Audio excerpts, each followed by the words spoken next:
Morning students.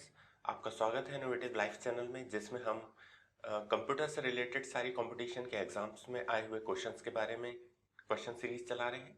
हाल ही में आपके पास जो भी कंपटीशन के एग्जाम्स हैं उसके लिए आप इस चैनल से प्रिपरेशन कर सकते हैं। चलिए हम क्वेश्चन सीरीज का नेक्स्ट पार्ट पर मूव करते हैं और देखते हैं अपने 20 क्वेश्चन, जिसमें 21 नंबर 21 नंबर का क्वेश्चन है आज। कंप्यूटर और सर्वर का संग्रह जो एक दूसरे से पूरे विश्व में राउटर और स्विच के उपयोग द्वारा जुड़े होते हैं कहलाता है। कंप्यूटर और सर्वर का संग्रह मतलब सर्वर जहां से इंफॉर्मेशन आती है और कंप्यूटर जिससे वो पूरे तरीके से कनेक्ट रहते हैं। कहने का मतलब सर्वर वो एंटिटी है जिसमें पूरी सूचनाओं का कलेक्शन रहता है, उसे सर्वर कहा जाता है। जैसे कि आपके यहाँ टेलीफोन बूथ रहता है, तो टेलीफोन ऑफिस में जो सबसे बड़ा सारे टेलीफोन्स के नंबर्स रहते हैं, लोगों के नाम रहते हैं, एड्रेस रहते हैं, वो होगा सर्वर। और पूरी जानकारियां वहीं से उठ के आती हैं, जो आपके शहर में सारे टेलीफोन्स के बारे में जानकारियां रखी जाती हैं। यदि हम बात करते हैं सर्वर की, तो सर्वर से सारे कंप्यूटर्स कनेक्ट रहते हैं, जिससे कंप्यूटर सूचनाओं के लिए रिक्वेस्ट करता है और सर्वर से उन सूचनाओं का आंसर मिलता है। तो चलिए, कंप्यूटर और सर्वर का संग्रह जो एक दूसरे से पूरे विश्व में राउटर और स्विच के उपयोग द्वारा जुड़े रहते हैं, उसे क्या कहा जाता है? पहला है ऑप्शन फर्मवेयर, दूसरा है इंटरनेट, तीसरा है इंट्रानेट और चौथा है मिडलवेयर। तो इसका राइट आंसर होगा इंटरनेट। इंटरनेट इसका राइट आंसर होगा, क्योंकि इंटरनेट ही वो ऑप्शन है जिससे सर्वर और सारे कंप्यूटर्स जुड़े हुए रहते हैं। चलिए नेक्स्ट क्वेश्चन की तरफ देखते हैं। निम्नलिखित में से कौन सा एक फ्रंट स्टाइल नहीं है, फॉन्ट स्टाइल नहीं है? तो फॉन्ट स्टाइल्स क्या होते हैं? एमएस ऑफिस वर्ड में जब भी आप कुछ चीजें टाइप करते हैं तो आपको वहां पर कुछ ऐसे फॉन्ट्स मिलते हैं जिसके अकॉर्डिंग आप अपनी लिखाई या टाइपिंग को डिफरेंट डिफरेंट आकार में दे सकते हैं। कभी कभी जैसे शादी के कार्ड्स बनते हैं या बर्थडे कार्ड्स बनते हैं, इनमें लिखाइयाँ कुछ अलग अलग होती हैं। तो इनमें से कुछ एक नाम है, जैसे हिंदी के होते हैं तो हिंदी में कृतिदेव 010 होते हैं। इंग्लिश में फॉन्ट जो रहते हैं वो टाइम्स न्यू रोमन सबसे ज़्यादा प्रचलित फॉन्ट की स्टाइल है। तो उसी के बारे में कहा गया है कि इनमें से कौन सा एक फॉन्ट स्टाइल नहीं है। चार ऑप्शन है, कैलिब्री, एरियल, एरियल ब्लैक और एरियल वाइट। तो इसमें जो राइट ऑप्शन है वो है एरियल वाइट। एरियल वाइट नाम का कोई भी फॉन्ट स्टाइल नहीं होता है कीबोर्ड में। चलिए नेक्स्ट क्वेश्चन देखते हैं 23rd नंबर का। गूगल द्वारा विकसित ब्राउजर का क्या नाम है? ब्राउजर वो होते हैं जो इंफॉर्मेशन को ब्राउज करके लेकर आते हैं हम तक। यानी यदि आपने कुछ इंफॉर्मेशन प्राप्त करनी है तो आप ब्राउजर में टाइप करते हैं और सर्च के द्वारा फिर वह सर्वर से पूरी इंफॉर्मेशन आप तक लेके आता है। तो गूगल द्वारा विकसित ब्राउजर का नाम क्या है? पहला ऑप्शन है गूगली गूगल, दूसरा ऑप्शन है क्रोम, तीसरा ऑप्शन है फायरफॉक्स और चौथा ऑप्शन है टाइटेनियम। तो इसमें क्रोम जो है वो राइट आंसर होगा। राइट आंसर होगा बी। जो क्रोम है वो गूगल द्वारा विकसित किया गया ब्राउजर है। चलिए नेक्स्ट देखते हैं, पी रोम का तात्पर्य क्या होता है? तो इसके चार ऑप्शन दिए गए हैं, prime read only memory, programmable read only memory, programmable random only memory और प्रोग्रामेबल रीड ओनली मेमोरी। अब बेसिकली रोम का एडवांस वर्जन हुआ पी रोम, और रोम क्या होता है? Read only memory. तो यहाँ पर जो राइट आंसर होगा वो होगा प्रोग्रामेबल रीड ओनली मेमोरी, मतलब कि option B, read only memory, programmable read only memory. चलिए नेक्स्ट देखते हैं अपन। 25 नंबर का क्वेश्चन है, क्या होता है जब आप एमएस एक्सेल में एक्सेल सेलेक्ट करते हैं और इक्वल्स टू B25 टाइप करते हैं?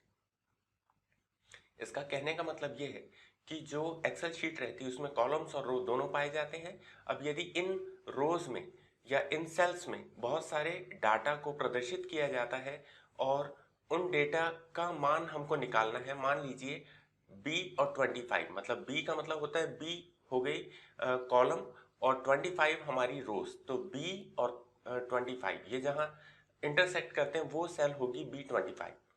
तो यदि हम किसी दूसरी सेल में इक्वल्स टू B25 लिखते हैं, B25 को सिलेक्ट कर देते हैं, तब क्या होगा? सिलेक्ट की गई सेल में B24 का नाम दिखाई देगा, सिलेक्ट की गई सेल में त्रुटि दिखाई देगी, C होगा। सिलेक्ट की गई सेल में वह मान दिखाई देगा जो B25 में होगा और डी होगा सिलेक्ट की गई सेल में रिक्त स्थान दिखाई देगा। तो इसका राइट आंसर होगा, यदि हम इक्वल्स टू B25 लिखते हैं तो उस स्थान पर B25 सेल जो है उसका मान प्रदर्शित होगा। तो इसका राइट आंसर होगा सी। चलिए नेक्स्ट देखते हैं 26। रिमोट सर्वर से फाइल को लोकल ड्राइव में कॉपी करने की प्रक्रिया क्या कहलाती है? रिमोट मतलब जो बहुत दूर रहता है वैसा सर्वर, और लोकल ड्राइव मतलब आपकी हार्ड डिस्क डी में या सी में या आपके कंप्यूटर में यदि आप किसी सूचनाओं को लाना चाहते हैं तो वो प्रक्रिया क्या कहलाती है? इसके 4 ऑप्शंस दिए हुए हैं। पहला ऑप्शन है डाउनलोडिंग, दूसरा ऑप्शन है अपलोडिंग, तीसरा ऑप्शन है ब्राउजिंग और चौथा होता है अटैचमेंट। अब ये 4 वर्ड्स एग्जैक्टली होते क्या है? डाउनलोडिंग मीन्स होता है जब भी आपने इंटरनेट से कोई सूचना डाउनलोड करके अपने लोकल डिस्क डी में डाउनलोड किया या सेव किया, उस प्रक्रिया को डाउनलोडिंग कहा जाता है। दूसरा है अपलोडिंग। अपलोडिंग होता है हमारी लोकल ड्राइव से हम इंटरनेट पे यदि कोई चीज़ भेजना चाहते हैं तो वो प्रोसेस होती है अपलोडिंग। तीसरा होता है ब्राउजिंग। ब्राउजिंग का मतलब होता है हम किसी सूचनाओं को यदि ब्राउज करना चाहते हैं, बुलाना चाहते हैं, तो वो प्रोसेस होती है ब्राउजिंग। और चौथा होता है अटैचमेंट। अटैचमेंट होता है बेसिकली अपनी सूचनाओं को अटैच करके ईमेल करने के लिए, ठीक है ना। तो इसमें राइट आंसर होगा हमारा डाउनलोडिंग, सिलेक्शन ए। जो एक्शन आंसर ए है वो आपका राइट आंसर होगा, ठीक है। 27 नंबर का क्वेश्चन है, एफटीपी का विस्तृत रूप क्या होता है? इसके 4 ऑप्शंस दिए गए हैं, file transfer protocol, file turning protocol, file transfer program और फाइल ट्रांसफर प्रोग्राम। तो एफटीपी का विस्तृत रूप होता है फाइल ट्रांसफर प्रोटोकॉल। ये बेसिकली एक ऐसा रूल एंड रेगुलेशन रहता है जो इंफॉर्मेशन को एक जगह से दूसरी जगह पहुंचाने के लिए नियमबद्ध तरीके से सूचनाओं का आदान प्रदान करता है या ट्रांसफर करता है। बेसिकली फाइल ट्रांसफर प्रोटोकॉल सबसे बेसिक प्रोटोकॉल्स में माना जाता है, जिसके द्वारा ही सारी सूचनाओं को बंडल्स के रूप में या क्वांटम के रूप में एक जगह से दूसरी जगह भेजा जाता है। यदि आप किसी को ईमेल कर रहे हैं तो वो ईमेल कई सारे टुकड़ों में, छोटे छोटे टुकड़ों में बंटता है। वो टुकड़े एक दूसरे से कनेक्ट रहते हैं, जिनकी नंबरिंग सीरियल्ड रहती है, और इस तरह से फाइल ट्रांसफर प्रोटोकॉल के द्वारा वह सूचना ट्रांसफर की जाती है। चलिए देखते हैं अगला क्वेश्चन। इसका राइट आंसर है file transfer protocol. Okay, 28 number का क्वेश्चन है, एक्सेल में डैश पंक्तियां और स्तंभों के समूह से बना होता है। मतलब कि एक्सेल में खालिस्तान पंक्तियों और समूह के समूह से बना होता है। क्या? टेम्पलेट, वर्कशीट, वर्क पेज और वर्क स्पेस। तो बेसिकली टेम्पलेट वो होता है जिसका जो एक खांचे की तरह बता दिया जाता है। जैसे यदि हम एप्लीकेशन लिखते हैं तो उसमें लिखा रहता है टू, जिसको भेजा जा रहा है उसका नाम, सब्जेक्ट, उसका रेफरेंस और फिर main letter. That is a type of template. तो टेम्पलेट्स का मतलब होता है ऐसे ऐसे ढांचे जिनको आप डायरेक्टली यूज करते हैं। दूसरा होता है वर्कशीट। वर्कशीट का मीन्स होता है ऐसी शीट जहां पर वर्क किया जा सके और जो सेल से भरपूर हो, जहां पर कॉलम और रोज का मिश्रण हो, सेल्स कनेक्टेड हो, ठीक है। थर्ड है work page. Work page simple कोई भी पेज हो सकता है, और वर्क स्पेस जहां पर आप काम करते हैं। तो इसका राइट आंसर होगा वर्कशीट। वर्कशीट को ही एक्सेल में पंक्तियों और स्तंभों के मूल रूप समूह से बनाया जाता है। चलिए नेक्स्ट क्वेश्चन देखते हैं हम। एमएस वर्ड में पैराग्राफ को सेंटर करने के लिए कौन सी शॉर्टकट की का उपयोग किया जाता है? ये बहुत ही प्यारा क्वेश्चन है, और इस तरह के काफी सारे क्वेश्चंस आते हैं। आप अल्फाबेट्स के पूरे शॉर्टकट्स को तैयार कर लीजिए, क्योंकि एग्जाम्स में वो हमेशा 2 से 3 नंबर्स के पूछे जाते हैं। अब यहाँ बात आती है कि कंट्रोल ई, कंट्रोल प्लस ई क्या होता है, कंट्रोल ए क्या होता है, कंट्रोल आर क्या होता है, कंट्रोल सी क्या होती है। तो चलिए मैं नीचे से शुरू करता हूँ। Control C, C for copy होता है। तो जब भी हम किसी टेक्स्ट को कॉपी करना चाहते हैं तो वो होगा, सबसे पहले कंट्रोल ए कर लिया आपने, कंट्रोल सी, तो वो कॉपी हो जाता है। कंट्रोल ए के बाद कंट्रोल आर करते हैं तो वो राइट अलाइन हो जाता है। कंट्रोल ए करते हैं तो सिलेक्ट ऑल हो जाता है, और कंट्रोल ई करते हैं तो वो अलाइन सेंटर हो जाता है। यहाँ जो क्वेश्चन पूछा गया है कि एमएस पैराग्राफ को सेंटर करने के लिए कौन सी शॉर्टकट की का उपयोग किया जाता है, तो उसका राइट आंसर होगा कंट्रोल ई, मतलब कि पहला ए। ओके, 30 नंबर का ऑप्शन देखते हैं हम। एमएस वर्ड 2007 में फाइंड एंड रिप्लेस विंडो को खोलने के लिए कौन सी शॉर्टकट की का उपयोग किया जाता है? तो यहाँ पर 4 ऑप्शंस हैं, control C, control F, control R और कंट्रोल एस। अब इनमें फाइंड एंड रिप्लेस ऑप्शन के लिए कौन सी शॉर्टकट की का उपयोग कहा जाने के लिए कहा है, तो इसका कंट्रोल सी से होता है कॉपी, तो ये तो होता नहीं है। कंट्रोल आर जो रहता है वो राइट अलाइन रहता है, तो ये भी नहीं हो सकता। कंट्रोल एस मतलब कि सेव की शॉर्टकट की है, तो ये भी नहीं हो सकता। इसका मतलब ये है कि कंट्रोल एफ जो रहता है वो आपका फाइंड एंड रिप्लेस बटन को लाने के लिए उपयोग किया जाता है। किसी भी राइट ऑब्जेक्टिव तक पहुंचने के लिए आपको कंप्यूटर में बाकी 3 सवाल क्यों गलत हैं इनका भी ज्ञान होना बहुत जरूरी है। और यदि आप ऐसे ही ज्ञान को अर्जित करना चाहते हैं तो आप इसी वक्त मेरे चैनल को सब्सक्राइब कर सकते हैं, लाइक कर सकते हैं और शेयर कर सकते हैं। हमारे पास इस इनोवेटिव लाइफ चैनल के माध्यम से कंप्यूटर का वो ज्ञान देने की पहल की गई है जिसमें सारे स्टूडेंट या कंप्यूटर से प्यार करने वाले लोगों को कंप्यूटर अच्छे तरीके से समझ में आ जाए और वो बना सकें उसे। चलिए नेक्स्ट क्वेश्चन देखते हैं हम।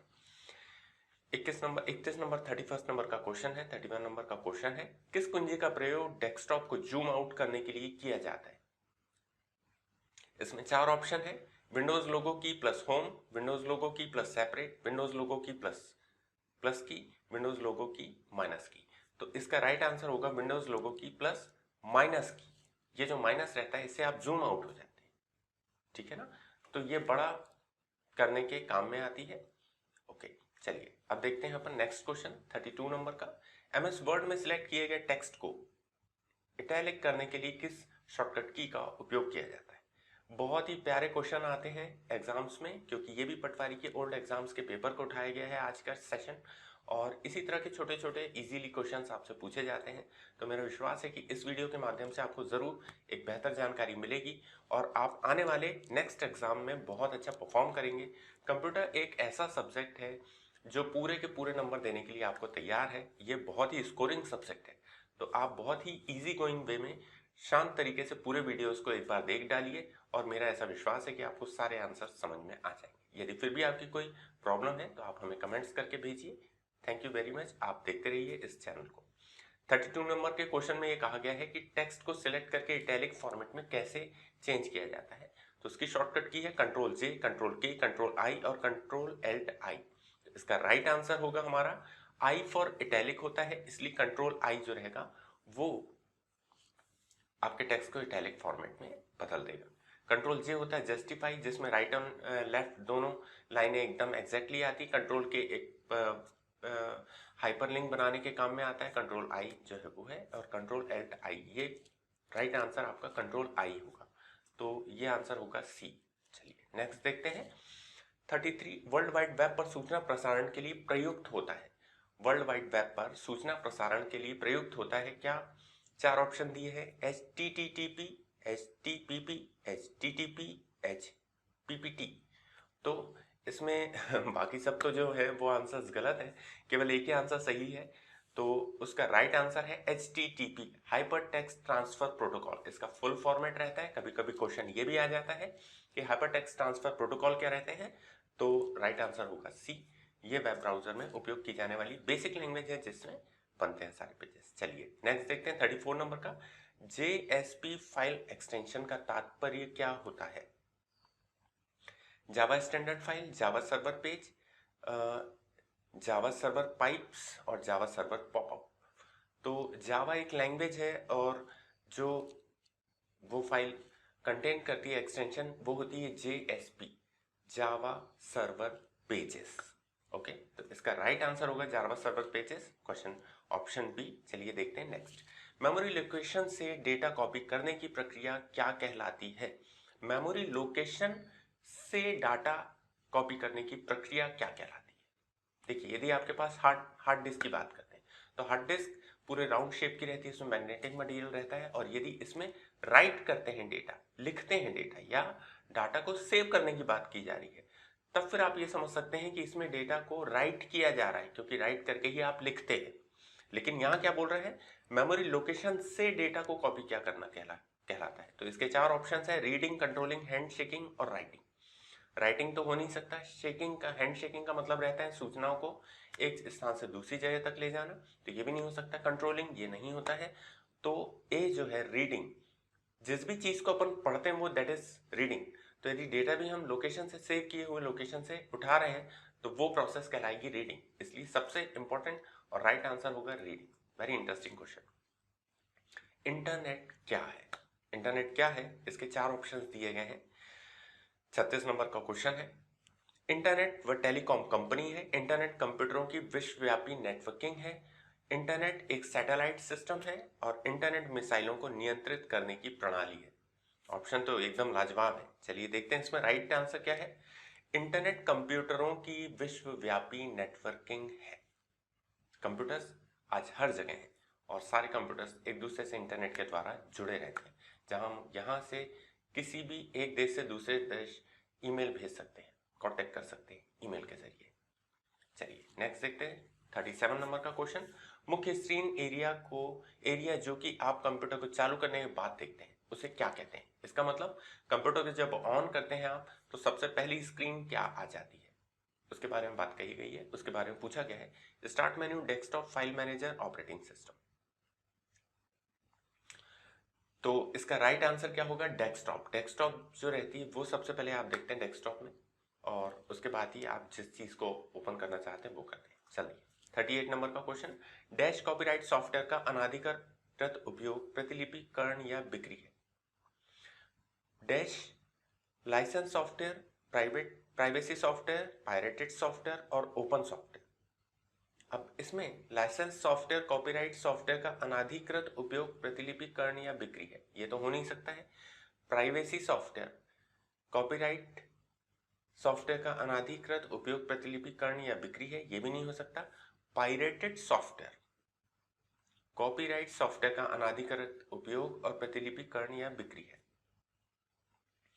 तो इसमें राइट आंसर होगा आपका पायरेटेड सॉफ्टवेयर, क्योंकि पायरेटेड मतलब गलत तरीके से कॉपी किया है, जो कॉपीराइट सॉफ्टवेयर का अनाधिकृत उपयोग रहता है। जैसे कई सारे सॉफ्टवेयर जो रहते हैं वो बेसिकली अनाधिकृत रूप से क्रैक कर दिए जाते हैं, डाउनलोड कर दिए जाते हैं, तो वो सब पायरेटेड सॉफ्टवेयर की श्रेणी में आते हैं, जो मेन स्ट्रीम से कनेक्टेड नहीं रहते हैं। चलिए देखते हैं 39 नंबर का क्वेश्चन। MS 2007 में निम्नलिखित में से कौन सा विकल्प क्लिपबोर्ड में नहीं होता है? क्लिपबोर्ड में न होने वाला ऑप्शन कौन सा है, इसके बारे में पूछा गया है। पेस्ट, कट, फॉर्मेट, पेंट और पेज सेटअप। तो इसका राइट आंसर होगा हमारा पेज सेटअप जो रहता है वो नहीं होता है। क्लिपबोर्ड में फॉर्मेट पेंटर भी रहता है, कट भी रहता है, पेस्ट भी रहता है, लेकिन पेज सेटअप नहीं रहता है। तो इसी के साथ हमारा ये वाला जो सेशन है प्रोग्राम का वो कंप्लीट होता है, और नेक्स्ट सीरीज में हम फिर से मिलेंगे। तब तक के लिए thank you so much. All the very best for your exams. Good bye.